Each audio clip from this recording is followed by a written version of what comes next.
Mukunda jewellery హనుమకొండలోని అతిపెద్ద jewellery mart December 14న గొప్ప ప్రారంభం.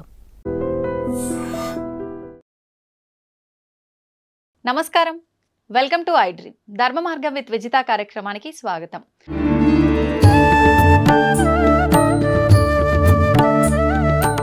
అయితే స్వామిజీ, ఇప్పుడు ఆహారం అన్నారు కదా, సాత్విక ఆహారం అని చెప్పి, అంటే మాంసాహారం తినే వాళ్ళు కూడా ఉంటారు.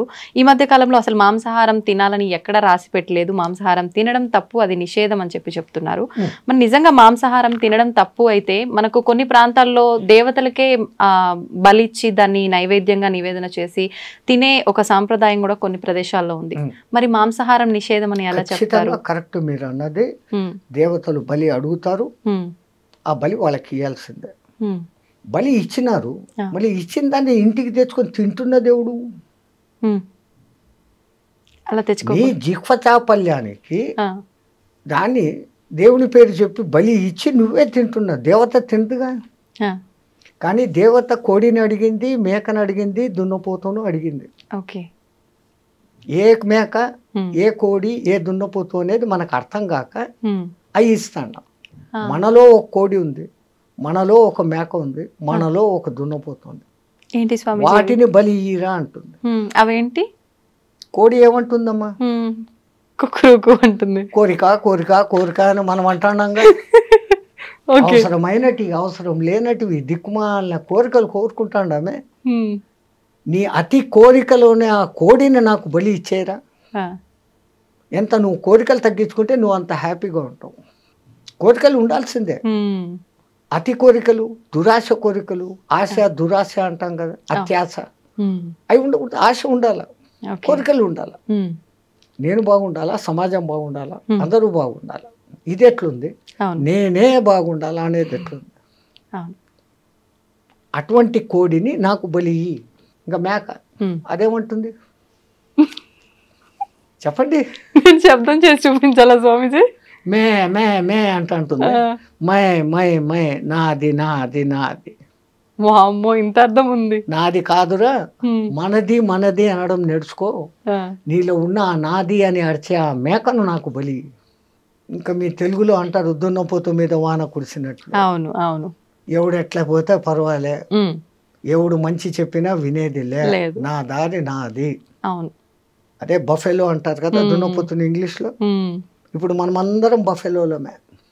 అంతే అంటారా? ఎందుకంటే బఫేలోకి పోయి డిన్నర్ చేస్తాం కదా. కరెక్టే కదమ్మా. ఆడ ప్లేట్ ఎత్తుకొని పిచ్చకాడలాగా కూర వేయి, పప్పు వేయి, సాంబారు వేయి అని అడుక్కుంటా తినేది, నిలబడి నడుచుకుంటా తినేది. దున్నపోతులే కదా ఆ పని చేసేది. మనం ఏం చేస్తాం? శుభ్రంగా కూర్చొని ఇంకో పీట ఎత్తుగా వేసి, భోజనానికి ఎత్తు పీట వేసి, మనం చాప మీద కూర్చొని దాన్ని 3 సార్లు సంప్రోక్షణ చేసి దేవునికి అర్పించి ప్రసాదంగా తింటాం. అది తినే పద్ధతి. అన్నం తినేటప్పుడన్నా ప్రశాంతంగా కూర్చోకుండా వాటితో మాటలు ఈయనతో మాటలు, ఆడొక చెంచా ఈడొక చెంచా, ఏం తిండేది? మాకు టైం లేదు కదా. ఒకసారి అడిగాడు ఒక ఆయన, ఏం నాయనా ఇంత లేటుగా వచ్చినావు? బఫేకి పోయి వస్తున్నావు. అవును, నువ్వు బఫేల్లో పోయి వచ్చినావు, బఫేల్లో అయ్యి వచ్చినావు. ఏం స్వామి అన్నాడు. మళ్ళీ బఫేలో చేసే పని నువ్వు చేస్తాడు. అది పోతా పోతా గడ్డి కనపడిందంటే తింటా పోతానే ఉంటావు. సో ఆ లక్షణాలు కావు నీలో ఉన్న ఆ అలసత్వం, అవికారత్వము. అటువంటి దున్నపోతు నీలో ఉంది. నువ్వు దున్నపోతు కాదు, మనిషివి. నీలో ఉన్న ఆ దున్నపోతుని మాకు బలి దేవతలు కొడతారు. వాళ్ళు కోరుకున్న అసలు బలి అది. మనం జిహ్వ చాపల్యానికి నోరై మసాలా పక్కింట్లో ఎవడో వండాడు, మనం వండాలి.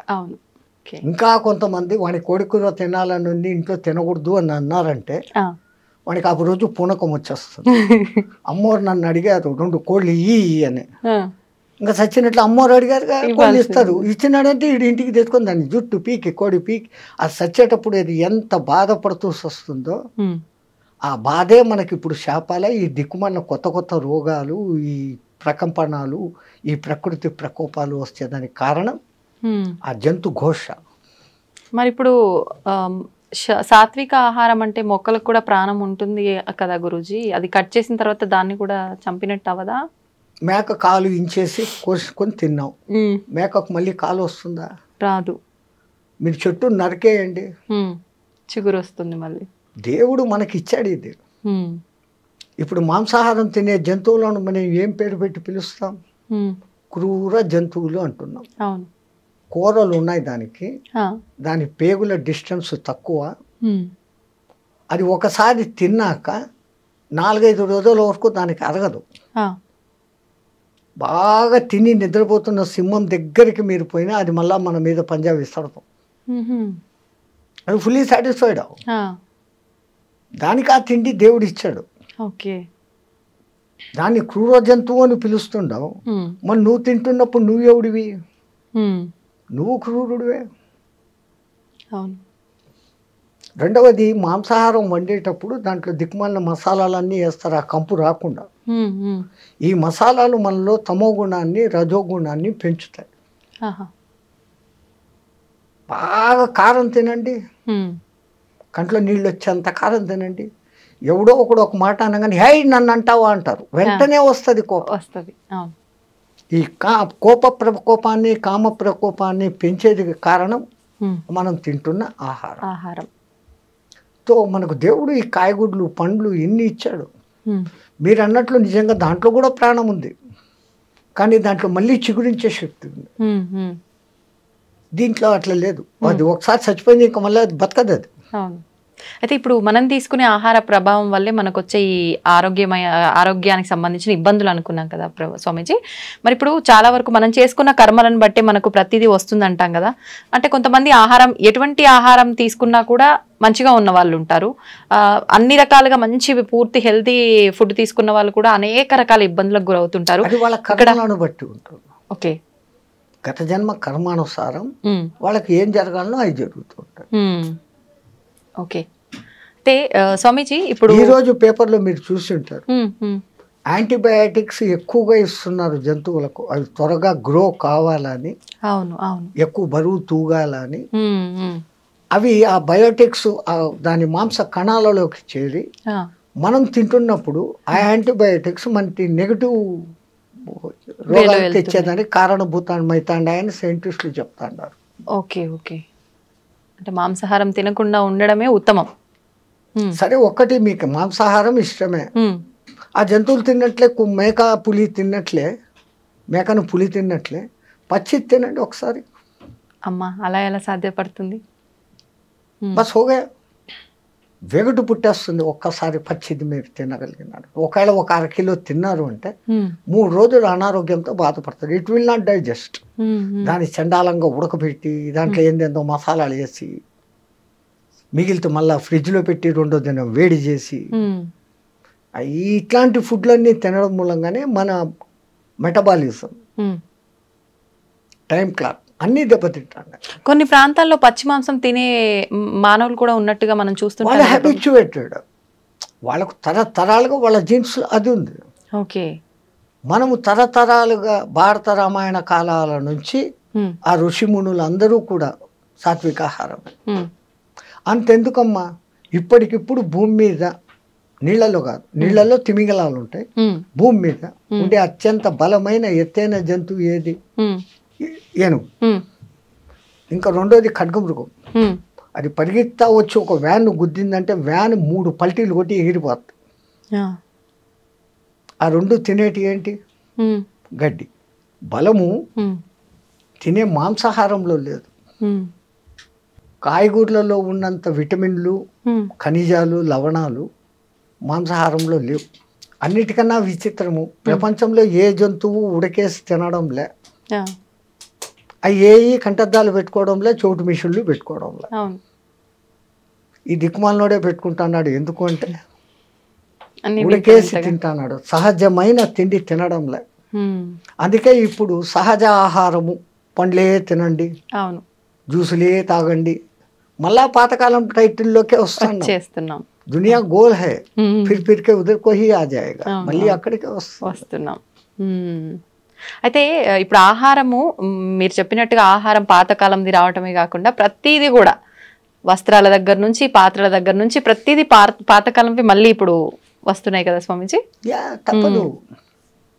ఇప్పుడు పంచకట్టు మళ్ళా పెద్ద ఫ్యాషన్. అవును, ఎవడో సినిమాలో హీరో కట్టుకున్నా అంటే ఇంక అందరూ అయితే. అంతే. ఈ గొర్రెదాటుడు వ్యవహారం వదిలిపెట్టి ఇంకోటితో కంపారిజన్ వదిలిపెట్టాలి ఫస్ట్.